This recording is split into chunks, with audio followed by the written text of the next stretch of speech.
Warm welcome to the third episode of the Monday Morning Learning Podcast. Very excited to have Pramod, my ex-boss at Wells Fargo. Pramod, thank you so much for joining my podcast. Any welcoming comments initially before I start introducing you? First of all, Ravi, happy Monday to you. It's lovely to get connected with you after so long. And there was a series of advertisements by a big company in Hyderabad saying, I wait for Monday. Monday is the best day, and I want to get back to work on Monday. I have that same feeling and energy when I meet you, Ravi. So that's really infectious. Thank you.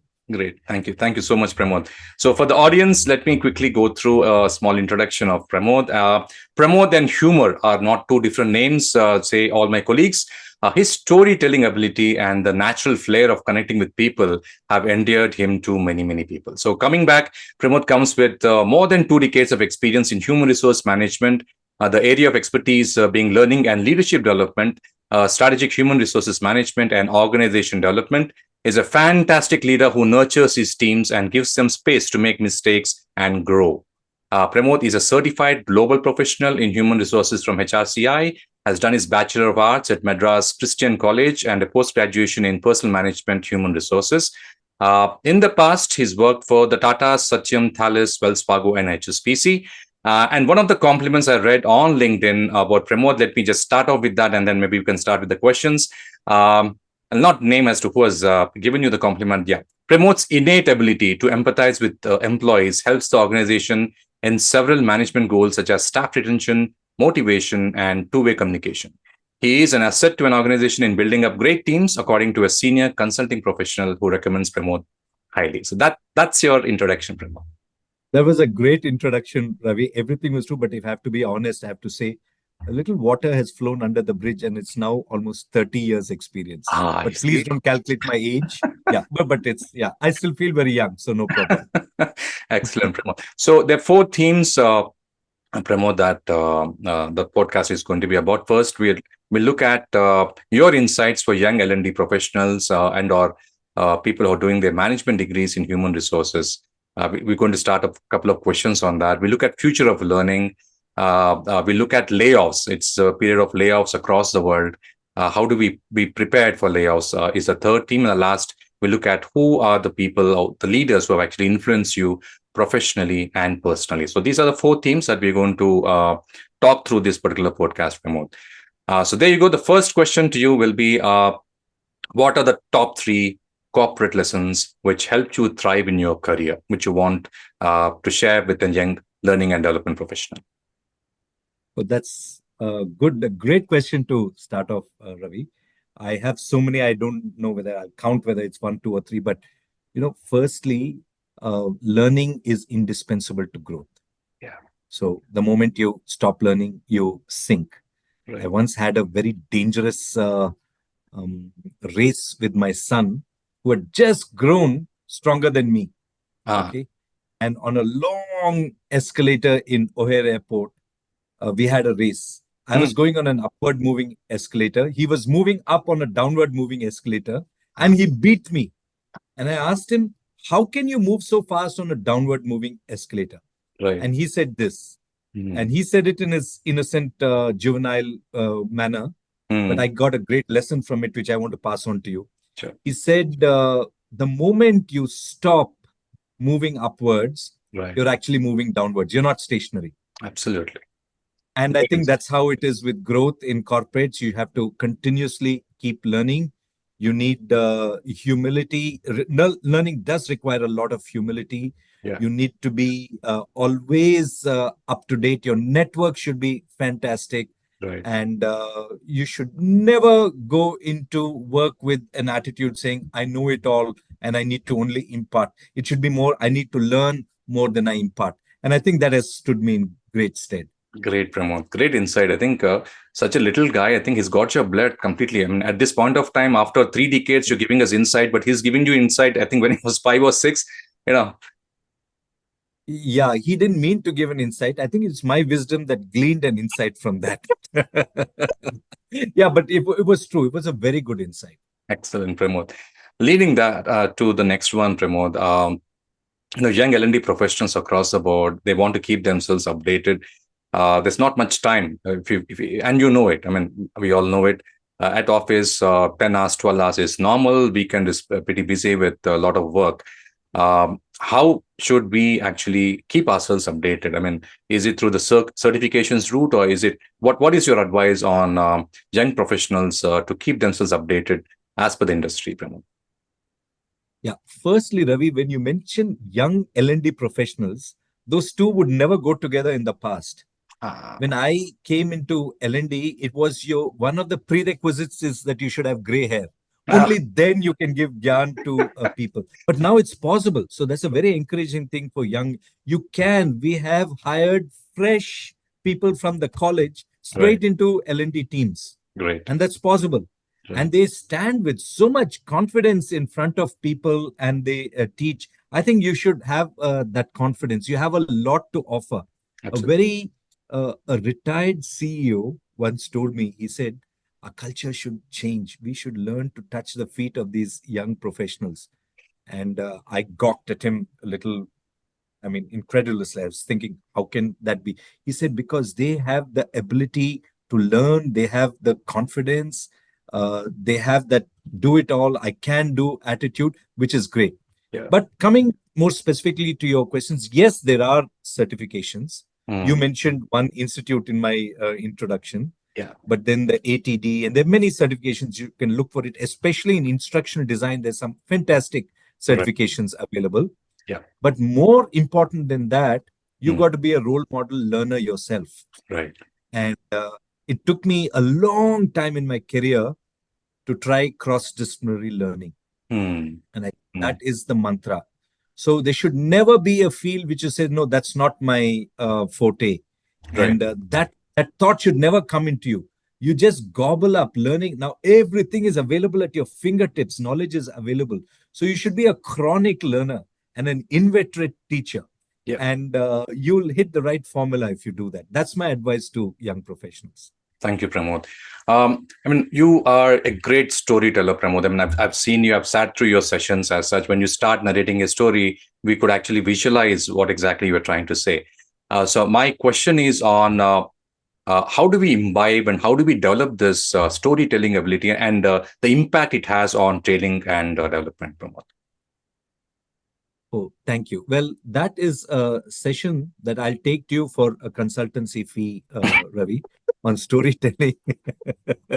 But there are some typical mechanics of a story. You have to have a proper introduction, introduce the plot, and then you have to lead it up the mountain to a climax, and then bring it to an anticlimax, and then slip in the teaching point, which is the most essential part of the story. Story not for the sake of story, but they Yeah. should be a very relevant, pertinent teaching point.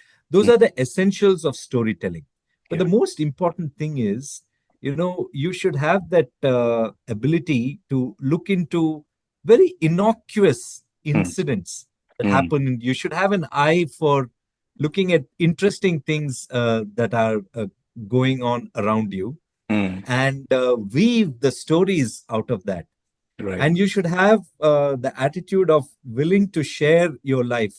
And the more you personalize it, no, the Right. more interesting and intriguing it becomes. It Right. should be not from the life of Mahatma Gandhi or something. Those are good. Yeah. We have fantastic stories from Abdul Kalam and all that, but much more powerful when it's your own story. Absolutely. So every day, if you have that practice of reflection and say, what happened to me? And look Mm, at it from a lens, a thick lens of learning, yeah. and see what lessons can I get out of it, and what stories would I love to impart to the people whom I'm coaching or training, then Yeah. automatically it just fits into place. Absolutely, absolutely, Pramod. Moving on to the future of learning, Pramod. I mean, I've seen the era of 90s and 2000s when e-learning was something which people used to do. Now, moving on to instructor-led training, virtual instructor-led training because of COVID became very, very popular. Now, because of Udemy and Coursera and other digital learning platforms, a lot of companies are into those. But I keep thinking, because I come from a process training kind of background, right? How do people learn when they do not have an instructor right in front of them? So I'm pretty old in terms of thinking from that standpoint. But I'm old too. John Burson keeps talking about learning in the flow of work, and you have to learn by observing people. Praveen also actually was talking about that during the podcast, the first one. That's very, very important that people have the attitude to learn where exactly they are. So with ChatGPT and artificial intelligence also coming in, helping us create curriculum at the tip of our fingers, well, what do you see, or where do you see the future of learning going, Pramod? Yeah, Ravi, that's a very interesting question. So I actually saw the whole thing unfold before my eyes. Yeah, So I started work in the early 90s. right. At that time, learning was such an integral part of personal management, Hmm. and later on HR. And just give me a second. Sure. And yeah, just going to repeat this question. Okay, you can. Sure. Yeah, that's a very interesting question, Ravi, and I'm going to tell you how it all happened in front of my own eyes. Yeah. I started working the early 90s, and at that point of time, it was called training.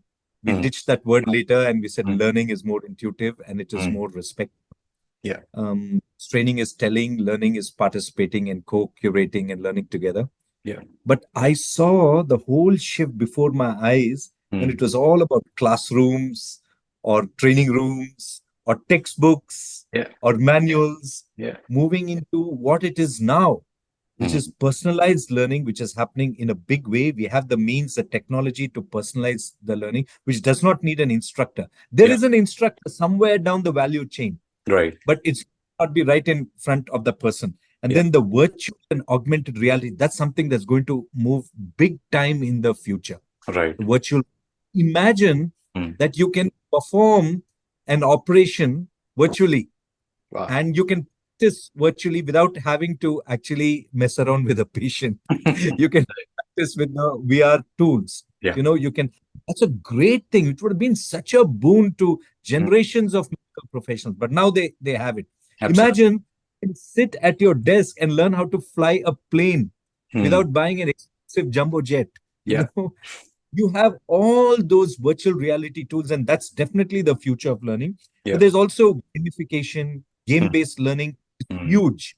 Right. Everyone wants their interest to be captured, their attention to be engaged, Yeah. and so the gamification and the game-based learning makes it really intriguing and interesting. And then, of course, the learning with these micro credentials. Yeah. Though I do have some reservation. In fact, I just want to divert for a minute here, Ravi, and say, Sure. while this bite size, this micro learning is here to stay, and All that's right. the future. But for serious learners, Hmm. there are times when you have to go a little deeper into things. So bite sized can work in some situations when Yeah. you need something quick and you need something handy. It should be delivered to your screen and Hmm. you can learn. But if you want to win the battle and to grow in the corporate rat race, you have to go deeper. And for that, I would recommend Daniel Goldsman, one of his latest books called Focus. All right. So that's also very important. And then the social collaborative learning also is here to stay. Yeah. Learning is like a group activity. Yes. Lastly, I just want to say, I mean, you're searching for things that give you a high. Hmm. Learning is the best way to get a high because the dopamine that is released in your brain Yeah. when you learn something is equivalent to those other intoxicants which give you a high. Hmm. So that kind of attitude towards learning is here to stay. Great. And learning is fun, and learning is high energy, Yeah. and learning is engaging. And this is the future of learning. Great, Pramod. Thanks so much for your insights. Moving on to a bit of a serious topic over here.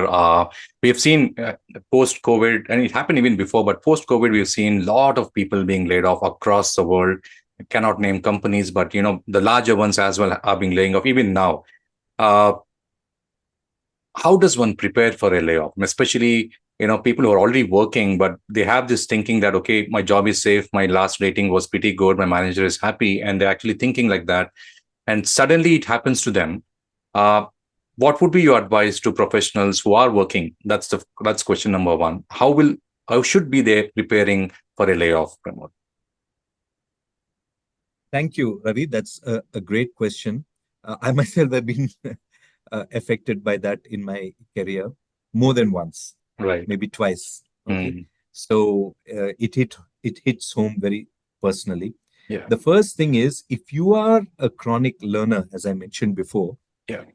you don't get really affected Mm. by these ups and downs. Right. Layoff may be a down, Mm. but that's just a blip on your learning journey. In fact, it does not affect your learning journey. Right. Your learning journey should be strong, Mm. irrespective of what you're doing. Right. You know, there are sites and there's so many pundits who predict these are the skills required in the future. Stay Mm. very close to that. It's all available. Right. So learn those skills. See Mm. what is it that in it should be the intersection of three circles. Right. Like what is required in the world in the future, Mm. and what am I good at? Right. Then what is available easily for me to learn? At the center of these three circles is a sweet spot. Mm. That should be what you should be continuously learning. Absolutely. Okay. And Satya Nadella just recently mentioned this in an interview with Bloomberg. He said, we've come a long way from those days when we were trying to learn how computers work. And now Mm. computers are learning how humans work, how Mm. humans think. Yeah. So that is the clue. Right. So, you improve your thinking, you improve your knowledge depth, Mm. you let the synapses in your brain fire into new combinations of learning and cross-disciplinary knowledge. Right. And computers will be eager to know how you are thinking. So, Right. you be at the front of the learning curve, you be at the Mm. forefront of the learning curve. Right. Don't give up. Mm. Jobs will come and go, but your learning journey will progress steadily upward, Yeah. and that's what you should focus on as a learning professional. I'm Right. not just because I'm also a HR professional. This Right. will really stand you in good stead in the long run. Great, Pramod. Great, Pramod. Uh, Moving on, Pramod, the last segment in terms of who had the most influence on you professionally, Pramod? I mean, I don't know. Is it leaders across the board, or it is your boss? Who had the most impact? It can be one, two, or three. Oh, okay. So yeah, I'm going to get a little emotional. Yeah, I'll say what everyone says. My dad was a teacher, an English teacher, Mm. and he would never give up on his teaching habit. Mm. And even on the last 1 week that I spent with him in his deathbed, Mm. I he was still teaching, Mm. Mm. and so that had a very perennial impact on me. It's a joy of teaching someone that I imbibed from my parents. Great. Apart from that, I worked from various wonderful bosses and horrible bosses, and I learned from both equally. I Right. think if you're willing to learn, Mm. everyone will have an impact on you. Absolutely. And honestly, Ravi, I'm not saying it like a cliched statement, Mm. but I really find joy learning even from kids. Right. And so I really can't single out, but I've learned from every single boss Mm. and colleagues. And I Mm. learned so much from you two and Praveen, whom you mentioned. Yeah. And I think that really gives me a high when I'm learning and implementing it in my own life. Great. Great, Pramod. Thank you.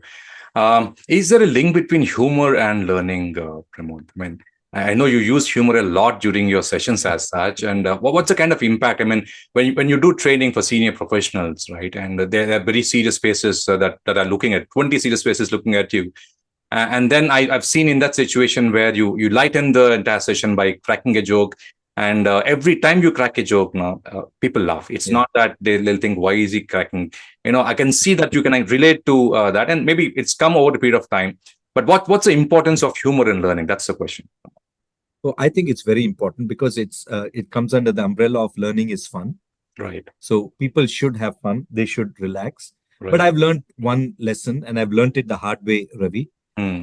That don't pick jokes. Humor is can be. There's a definition of humor says it's a sudden feeling of superiority of yourself over others or Right. yourself over your past self. You Right. know, the sudden feeling of superiority has to be molded very carefully Hmm. Don't joke on them until you get very close enough to them. Right. But normally, the Hmm. self-deprecating, that's what the British say, right? Yeah. Self-deprecating is the safest. Yeah. So I present myself as a specimen of a bad specimen, and that normally kind of brings out laughs because they don't mind laughing.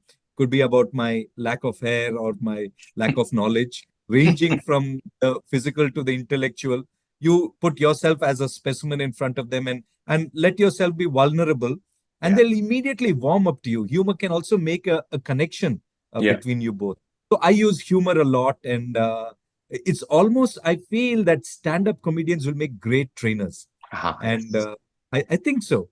Yeah. And I almost practice to be that kind of a trainer where you're continuously engaging them with humor. Absolutely, Pramod. That leads to the final question. It's You said it was the final one before. Okay, but go I ahead. understand.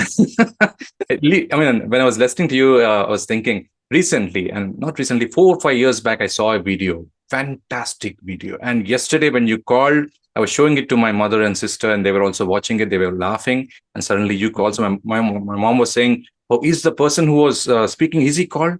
Oh, man, okay, you became a big man." She was telling me I became a big man because you were called. But anyway, coming back to the question, request rather, Yeah. the introduction of Sunil Robot has been legendary. And Okay. what I've heard from sources is that he's actually showing that video, that clip, across international audience before he starts delivering his keynotes as such. So, can I request you to please let my audience know how did you introduce Sunil Robot the Great? Okay, firstly, thank you, Ravi. That's true. He uses this introduction of it. It came out pretty spontaneously, but I had to take his permission, Right, saying, "Hey, I'm going to weave your story into a series of filmy dialogues." right, So what I did, I'm not sorry, Ravi, I'm not actually replicating the entire thing here. sure, But what I did, I took some of his favorite actors and used some of the dialogues to tell his life story, and right, it came out pretty spontaneously. right. So that's essentially what I did. I used a lot of Bachchan Saab because he grew up like many of us grew up Yes. listening. So there was a dialogue from Mukaddar Ka Sikandar where he said, "Aaj, aaj tune मुझे भगाया है मगर मैं आपको भगाएगा." So those kind of dialogues were what I used, and yeah, it kind of gelled together very well. But Sure. I love it when you engage the audience with humor, and thank you very much, Ravi, for acknowledging that. I Thank you. feel so privileged to be on your show. Thank you. Thank you so much, Pramod. So we did discuss your thoughts on the insights for young L&D professionals, your thoughts on the future of learning. You have your unique take on the layoffs and how exactly one should be preparing oneself continuously as a learner to be prepared for any kind of layoff situation. And your father as your role model and the influencer. Very, very nicely given, Pramod.